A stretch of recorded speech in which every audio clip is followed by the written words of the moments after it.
The magic of faith in the cosmic power. Faith is a way of thinking. It is a constructive mental attitude, or a feeling of confidence that what you are praying for will come to pass. Faith, as mentioned in the Bible, does not refer to faith in any particular creed or religious persuasion.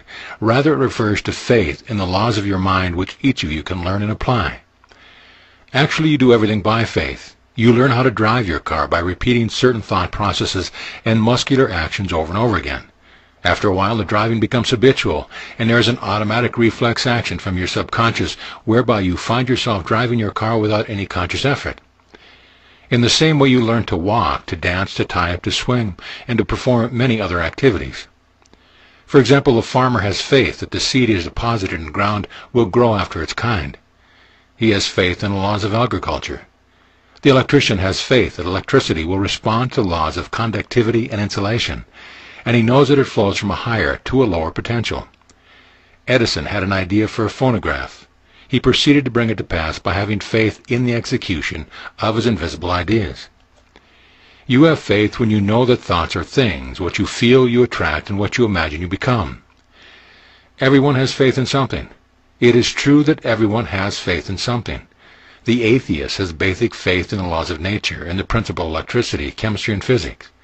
So what is your faith? Let it be faith in all things good, a joyous expectancy of the best, and a firm belief inscribed in your heart that the cosmic power will lead you out of your difficulty and show you the way. Have a firm conviction in the healing power of God to make you physically and mentally whole. This faith will enable you to walk over the waters of fear, doubt, worry, and imaginary dangers of all kinds. How faith paid off a $25,000 mortgage. As I was writing this chapter, I had an interesting conversation with a man from North Carolina whose life, by faith and courage, became amazingly different. He said, after reading your book, Your Infinite Power to be Rich, I decided to take God as my partner, realizing that God is my higher self, or the living spirit within me. I talked to this invisible presence and affirmed, you are my partner, and I am going to ask you to guide, direct, and prompt me in all ways. We are now a team, and we cannot fail. This young man told me that he had lacked the courage to go into business for himself, but after praying in the above manner and affirming his union with the divine presence within him, a new wave of strength and confidence had surged up within him. He made a small down payment on a restaurant, and with the magic qualities of faith and courage, he paid off the mortgage of $25,000 by the end of the first year. His relatives had told him that he didn't have a chance and he would go broke, but he realized deep within himself that nothing could defeat him, as he possessed the priceless quality of faith in the cosmic power within him to watch over him in all his ways. His secret was that he held on tenaciously to the idea that his senior partner would advise him and prosper him until his subconscious mind had absorbed the idea and had brought it to pass. How to increase your faith in your power to realize your desire. You increase your faith when you realize that your desire, idea, plan, or dream is real, even though invisible. To know with certainty that the idea is real, that it is a fact of your mind, gives you faith and enables you to rise above confusion, negation, strife, and fear to a place of conviction deep in your own heart. How a playwright uses the magic of his faith in the cosmic power. During a recent lecture tour in Minneapolis, a young man visited me at the hotel and showed me a play which he had written. I read part of it and found it to be extremely interesting and fascinating, but his conflict was that everywhere he submitted it for approval and acceptance, he received a rejection slip. He added that he was getting a rejection complex. I suggested to him that he change his attitude. He had to realize that the idea of the play came out of his mind, that the idea was as real as his hand, and that if the manuscript were lost or destroyed, he could write another. That ideas were like seeds, and that we don't give vitality to the seed. It has its own method of unfoldment within it, and all that we do is deposit the seed in the ground, knowing it will grow. We may water and fertilize the seed, but we cannot make it grow. He began to look upon this play as a divine seed or idea, just the same as the idea of a radio is real in the mind of the inventor, or the idea of a new skyscraper is real in the mind of the architect. It is not an idle daydream. An idea has form, shape, and substance in another dimension of mind. He began to affirm boldly, infinite intelligence gave me the idea of this play. It is a good play and will inspire and uplift mankind. I accept the fact now that the creative intelligence within me, which originated this idea, opens up the door for its perfect fulfillment. I know that the law of attraction is working for me, and I am now attracting the right people who will accept, promote, and produce his play.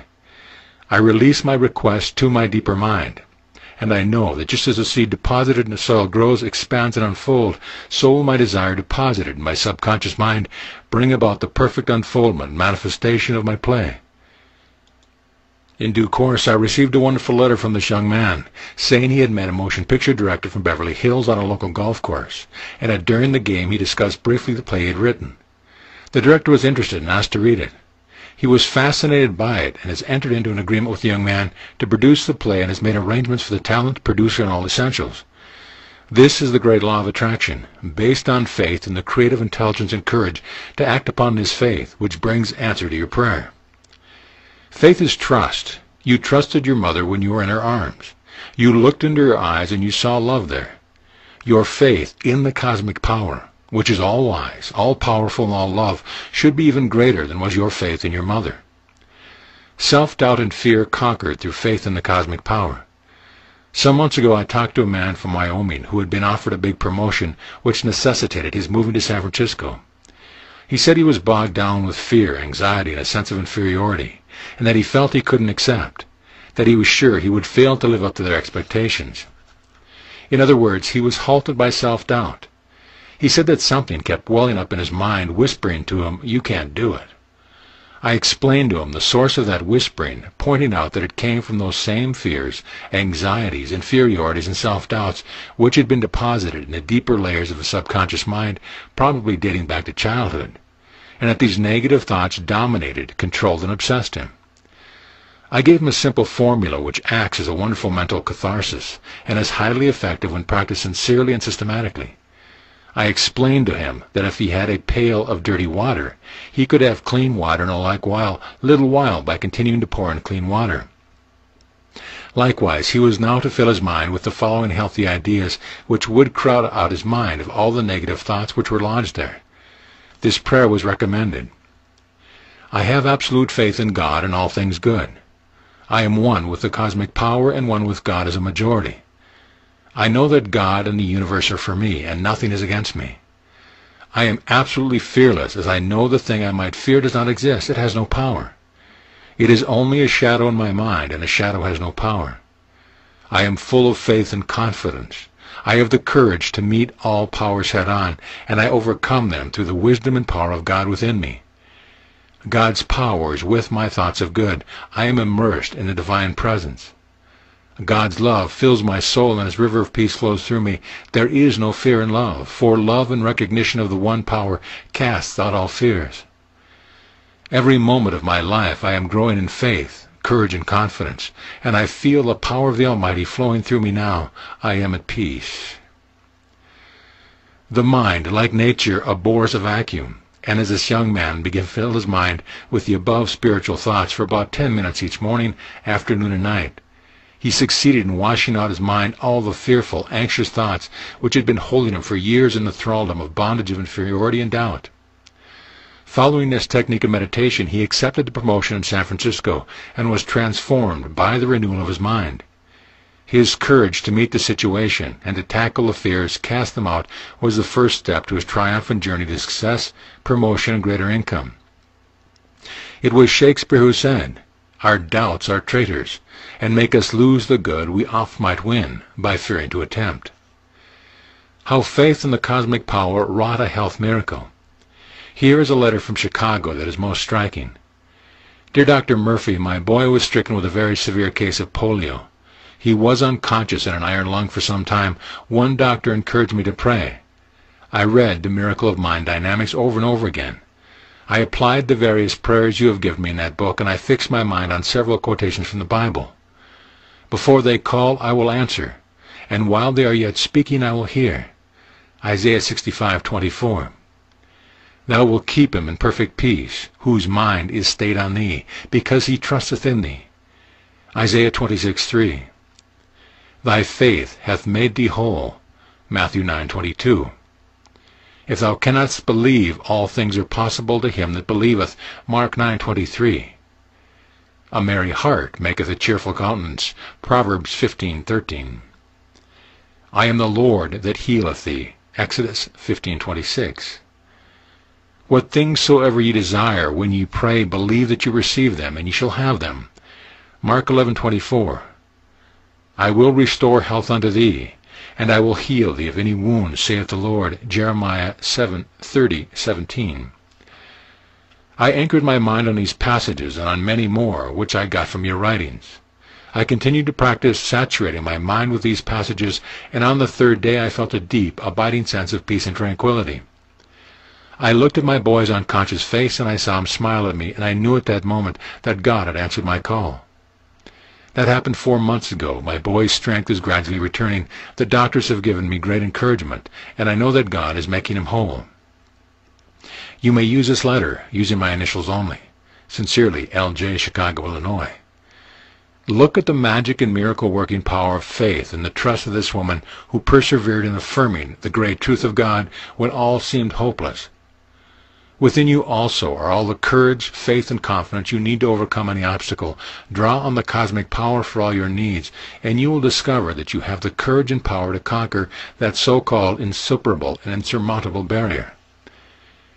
Within you is the cosmic power to work wonders in your life. You will be given courage, faith, and hope when you realize that you are a medium for the transmission of the cosmic power of God. Paul said, "There is no power but of God. The powers that be are ordained of God." Romans 13:1. For example, atomic power is of God. Man may use it any way he wishes. Electrical energy is of God. The mighty gusts of wind represent the power of God, the power that turns the earth on its axis and moves the planets and the galaxies in space. All these mirror the cosmic power. You are one with this infinite power, and you can contact it through your thought. God indwells you, walks and talks in you, and is the very life of you. Acknowledge His power, unite with His presence, and become this moment a potential transmitter of wisdom, power, love, light, and truth. Don't ever say, "I cannot overcome these difficulties. I can't rise above this problem or challenge." Actually, what you are saying is that God can't meet the problem or reveal a solution, which is atheism and a denial of omnipotence. Affirm boldly, "I can do all things through the cosmic power which responds to me and strengthens me in all ways." Wonders will happen in your life. How a cosmic power healed a minister's acute migraine attacks. A minister friend of mine in San Francisco visited me some months ago and discussed his awful migraine headaches, adding, "Once I get one of these blinding, splitting headaches while giving a sermon on Sunday morning. He stated the special drug that the doctor prescribed sometimes relieves, but sometimes brings no relief at all. Often the minister said I could scream with pain. He asked me to place my hands on his forehead, which I rarely do, and pray with him, which I did. He said to me, 'Looking at your hands, I know they are transmission belts for the healing power of God.' Then he quoted from Mark 5:23. 'I pray thee that thou come and lay thy hands on her, that she may be made whole, and she shall live.' And from Mark 6:5, he laid his hands upon a few sick folk and healed them. I placed my hands on his forehead and prayed as follows: Whatever is bothering you is leaving you now, and you are filled with the free-flowing, healing, harmonizing, vitalizing life of God. The cosmic power flows through my hands now, permeating every atom of your being, transforming every organ of your body into God's perfect pattern. His river of peace flows through you, and His ocean of love saturates your whole being. You are cleansed and made whole. God's love is touching you now, and we give thanks for your freedom." Both of us remained quiet for about 15 minutes, with my hands resting on his head. We concentrated on a transfusion of God's grace and healing power. This minister felt a tremendous sensation of heat and a tingling vibration all over his body. He perspired copiously. He exclaimed, "I know I'm healed and free." He has had no recurrences, completely free. This is the magic of the faith and the cosmic healing power. "Thy faith hath made thee whole." Matthew 9:22. It transcends the power of drugs when properly applied. Chapter summary. Faith is not a religious persuasion, but rather a way of thinking, a constructive mental attitude, or a feeling of confidence that infinite intelligence will respond to your call upon it, and that what you are praying for will come to pass. The farmer has faith. He knows when he puts a seed into the ground, it will grow after its kind.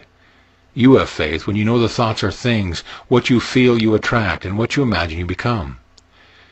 Everyone has faith in something. Even the atheist has faith in the laws of nature and in the principles of electricity, physics, and chemistry.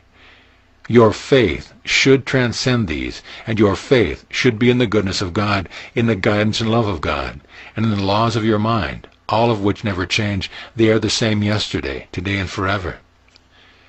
Let God, your higher cosmic self, be your silent partner, and your oneness with His force will enable you to move upward and onward for joyous living. Have the faith to take the step, and then have faith in the cosmic power to bring you up, and it will. You increase your faith when you know that the idea you are now entertaining in your mind is as real as your hand or your head.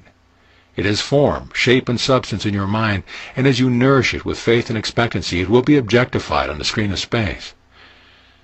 Ideas are like seeds deposited in the ground. They grow after their kind.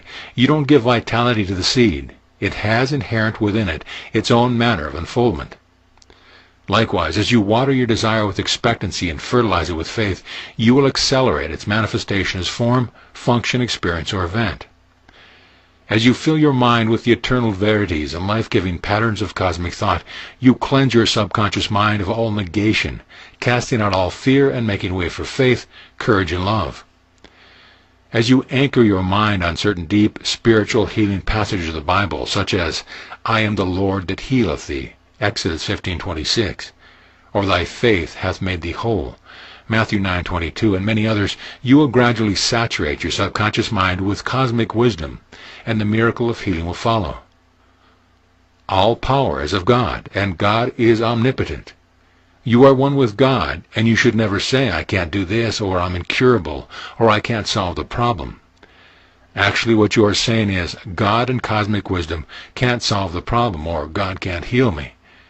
At the moment, you are an atheist because you are denying the infinite presence and power. Healing by the laying on of hands and calling on the cosmic power within you to heal has been practiced through the ages. Many people have great belief and faith in the power of touch and the laying on the hands, and according to their faith is it done unto them.